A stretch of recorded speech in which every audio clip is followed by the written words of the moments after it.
Then we come to our last talk today, which is given by Helge Zieler. Title of the talk is No Compromises, Engineered RNA Polymerases for High-Quality, Low-Cost mRNA Manufacturing. Thank you, Patrick. Good morning. Very nice to be here. I want to thank the organizers for the opportunity to speak and the people of Berlin for their wonderful hospitality. My name is Helge Zieler. I'm Chief Technology Officer of Primrose Bio. We're based in San Diego, and I'll be telling you today about our RNA polymerase offerings. Primrose is a biotech company focused on developing manufacturing technologies for complex pharmaceuticals. And we have dual offerings in the nucleic acid and protein space. The nucleic acid offerings really primarily focused on RNA polymerases that are used for mRNA manufacturing. And we offer two classes of enzymes, off-the-shelf enzymes for standard applications. We released earlier this year an enzyme we call PrimRNA Pulse Extend, suitable for long template, especially self-amplifying mRNA synthesis, and 2 days ago announced a second enzyme that we call Extend Cap AU with excellent AU capping qualities, otherwise similar to Extend in its focus on self-amplifying longer template synthesis.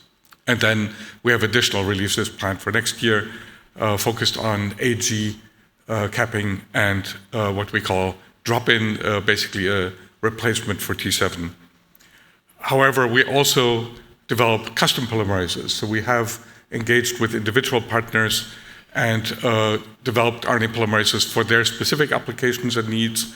And for that end, we have developed in-house an enzyme evolution system focused on RNA polymerases that allow us to explore a very high mutation space, very effective for optimizing the polymerases in any manner necessary. Our overall goals is to supply polymerases for the entire breadth of mRNA applications, so linear, self-amplifying, and circular RNA. A very brief introduction of this class of enzymes, and also a bit in contrast to the eukaryotic mRNA polymerases that Patrick Kramer presented yesterday in his beautiful keynote. This is a very unique, in the world of biology, very unique class of enzymes, and exemplified by the T7 RNA polymerase, obviously known by all of you and used widely. Single subunit RNA polymerases, in contrast to these multi-subunit eukaryotic enzymes that were presented yesterday, are able to catalyze synthesis of mRNA from a specific promoter without any protein cofactors. So all by itself, this enzyme can initiate and transcribe a DNA template. Quite a remarkable molecular machine. They are derived from bacteriophages having very compact genomes and the need to encode in a small sequence space. High functionality, we're able to evolve these enzymes. And so that, of course, raised the possibility decades ago already of in vitro mRNA synthesis that's now being widely exploited. The enzyme I'd like to tell you about today, Extend Cap AU, as already mentioned, we developed with an eye on synthesis of self-amplifying RNA that initiate with the AU transcription start site and use AU-based cap analogs. And so first, I would like to highlight the capping efficiency, excellent across the board and superior to T7 at different cap concentrations. We've tested it as low as 1 millimolar and very likely can get excellent capping efficiencies below that.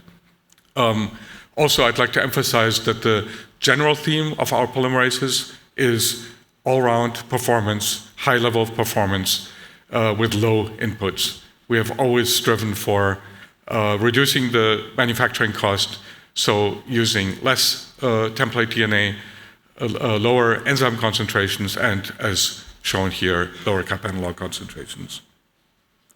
The capping efficiency does not come at any sacrifice of other qualities. So shown here, double-stranded RNA levels about 10-fold lower than with wild-type T7. And also we compared to commercially available T7 mutant, one that we ourselves and our partners have repeatedly reported to us as being one of the excellent mutant T7s out there. So we routinely achieve ultra-low double-stranded RNA levels. And again, shown here are the capping efficiency at 4 nanomolar self-amplifying RNA templates.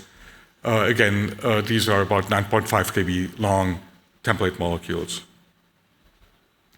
We also achieve high integrity, superior to T7, and high yields. The yields here are shown in mg per mil, so not as percentage of T7, and that integrity exceeds what you can achieve with T7 or T7 derivative enzymes.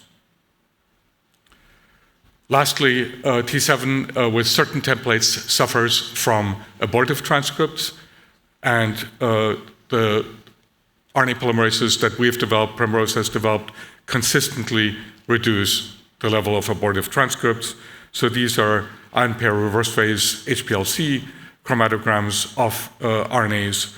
You can see on the left the complete chromatogram and enlarged portions of the early eluting RNA species on the right.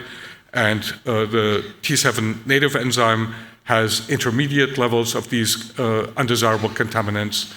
The mutant enzyme that we tested actually has higher levels of abortive transcripts, but Pfenex DentCap AU consistently very low in this category. And again, this is a quality of all of our polymerases. They tend to produce very clean mRNA. This particular result, not generated on a self-amplifying template, but on a long human cDNA template. This result is somewhat template dependent and alluded to in earlier talks. Venkata Indurthi commented on the strong template dependence of IVT processes, and we see the same, but we observe excellent all-around performance by our polymerases across different template types. My colleague Sabrina Baffert already presented this slide yesterday, emphasizing this high level all-around performance, high yield, high integrity, low double-strand RNA, and high capping efficiency, again with an emphasis on excellent utilization of the available inputs, so achieving high performance at low inputs and lowering mRNA production cost. This enzyme is now available. Please come visit us at our booth number 10 if you're interested. Sabrina's poster is also still up, and so please feel free to reach out to us if you would like additional information. Finally, hardworking, dedicated team of scientists, and appreciate your time today and welcome any questions. Thank you. In the interest of time, since we are already going into the break, you can go to the booth and ask questions, and we will reconvene here at 10:30 for the next therapeutic session. Thank you.